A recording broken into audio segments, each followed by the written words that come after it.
चलिए देखते हैं आज का पहला क्वेश्चन है, दो प्रतिरोध R1 तथा R2 को समांतर क्रम में जोड़ा गया है, तुल्य प्रतिरोध होगा। कह रहा है कि दो प्रतिरोध है R1 तथा R2 का, उसको क्या किया है, समांतर क्रम में जोड़ा है, तो टोटल प्रतिरोध कितना होगा। तो आप लोग को बताएं, जब अगर प्रतिरोध को समांतर क्रम में जोड़ा जाता है, किसी भी प्रतिरोध को समांतर क्रम में जोड़ा जाता है, तो उसके लिए क्या करते हैं, तो समांतर क्रम में अगर प्रतिरोध को समांतर क्रम में जोड़ा जाएगा,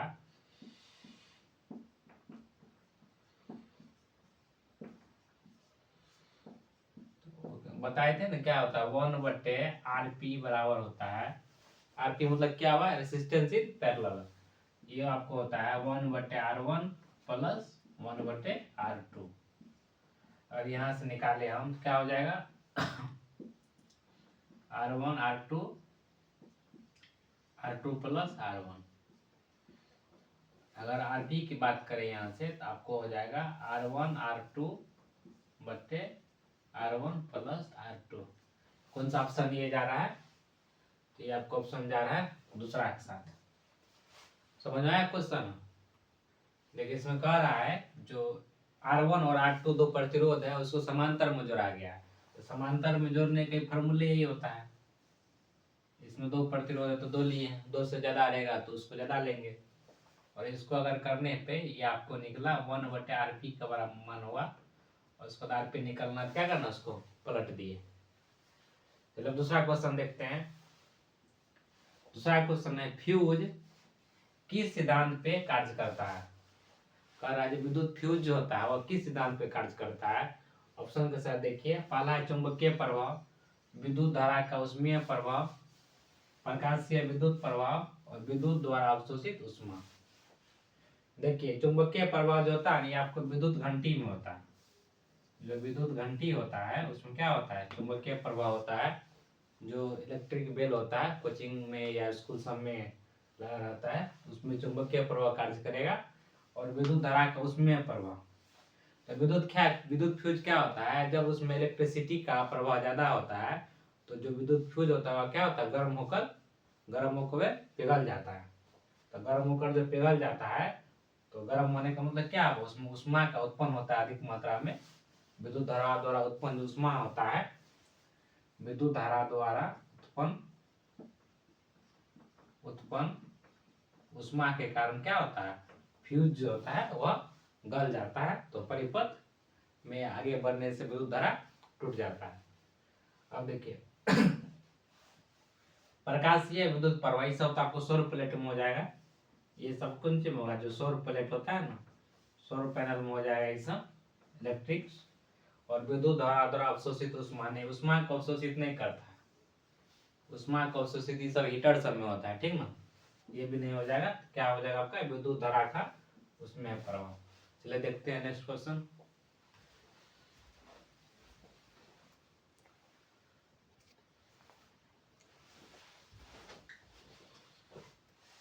तीसरा क्वेश्चन देखिए, तीसरा क्वेश्चन कह रहा है, तीसरा क्वेश्चन है, सौर पैनल में ऊर्जा परिवर्तित होती है। पूछ रहा है, सौर का जो भट्ठी रहता है, जहां से सूर्य द्वारा, सूर्य के जो ऊर्जा से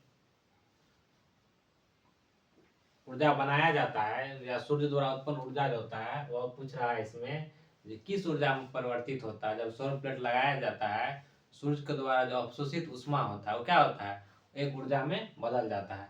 तो पूछ रहा है वो जो ऊष्मा होगा वह किसमें बदलती है। अब पहला ऑप्शन देखिए, कह रहा है सौर ऊर्जा जो है विद्युत ऊर्जा में बदलती है। दूसरा है विद्युत ऊर्जा यांत्रिक ऊर्जा में बदलती है। रासायनिक ऊर्जा विद्युत ऊर्जा में बदलती है, और यांत्रिक ऊर्जा विद्युत ऊर्जा में बदलती है। क्या होगा इसका आंसर, देखिए विद्युत ऊर्जा जो है यांत्रिक ऊर्जा में बदलती है, ये किसमें होता है, ये किसमें होता है, ये आपको हो जाएगा, जैसे पंखा हो गया, पंखा में इलेक्ट्रिसिटी देते हैं, क्या होता है, पंखा घूमने लगता है, विद्युत ऊर्जा यांत्रिक ऊर्जा में बदला। मोटर हो गया, वाटर पंप हो गया, तो ये ऑप्शन आपका नहीं होगा, ठीक ना। रासायनिक ऊर्जा विद्युत ऊर्जा में, ये आपके किस में हो जाता है, ये आपके बैटरी में हो जाता है। बैटरी आयरन जो होता है रासायनिक ऊर्जा भरा रहता है, ये भी नहीं होगा। ये आंतरिक ऊर्जा विद्युत ऊर्जा में, ये आपको किस में हो जाएगा, डायनेमो में हो जाएगा।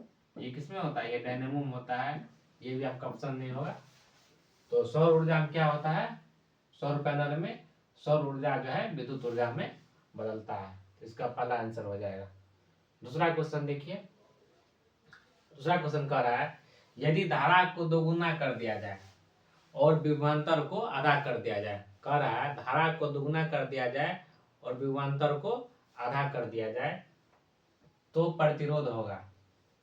देखिए इसमें क्या कर रहा है, धारा को क्या कर रहा है, दोगुना कर रहा है और विभवांतर को आधा कर रहा है, तो प्रतिरोध पूछ रहा है।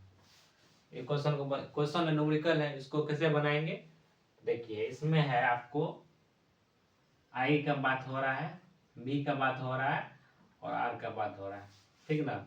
इसमें कह रहा है धारा को दोगुना कर दिया जाए, आई को कितना कर दिया है 2i, और करंट को और वोल्ट को कितना कर रहा है, आधा कर रहा है, वोल्ट को आधा कर दिए। तो रेसिस्टेंस पूछ रहा है। आप लोग पढ़े हैं V बराबर क्या होता है, आई आर होता है।